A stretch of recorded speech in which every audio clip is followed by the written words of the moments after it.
বৈষম্য বিরোধী ছাত্র জনতা পটিয়া থানায় শহীদ মিনারের কাছে এক ছাত্রলীগ নেতাকে ধরে মারধর করে থানায় নিয়ে আসে এবং বলে তাকে গ্রেপ্তার করতে হবে।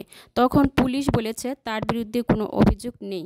এই নিয়ে পুলিশের সাথে বৈষম্য বিরোধী ছাত্রদের তর্ক বিতর্ক হয়।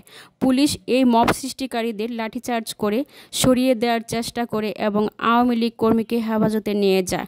এরপর তারা চট্টগ্রামে জড়ো হয় এবং পটিয়ার মহাসড়কে অবরোধ করে ৮ ঘণ্টা। চট্টগ্রাম রেঞ্জের ওসিকে প্রত্যাহার দাবিতে এক অরাজকতা তৈরি করে এনসিপি। পরে ওসি আবু জায়েদ নাজমুন নূরকে এ অবস্থায় প্রত্যাহার করা হয়।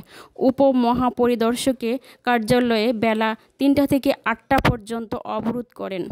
সেই ছাত্রলীগ কর্মীর দীপঙ্কর দের নামে মামলা দিতে বলে। পরে ওসি বলেন, কী মামলা দেব? পুলিশ বলেছে এনসিপিরা ওই ছাত্রলীগ কর্মীকে মারধর করে মিছিল করে থানায় নিয়ে আসে, তার বিরুদ্ধে নিষিদ্ধ ঘোষিত ছাত্রলীগ করার অভিযোগ দেয়।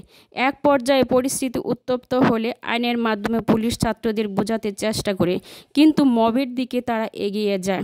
বিশেষজ্ঞরা বলছে এই অবস্থা চলতে থাকলে দেশে আইন শৃঙ্খলার আরও ব্যাঘাত ঘটবে। কেউ কেউ বলছে ডক্টর ইউনূস এক অপরিণামদর্শী অজ্ঞ জনতাকে নিয়ে বাংলাদেশ নামের রাষ্ট্রটাকে উপহার দিয়েছে এক মবের রাজ্য। দেশের অধিকাংশ মানুষ এখন জীবন ও সম্পদের ঝুঁকিতে সময় কাটায়।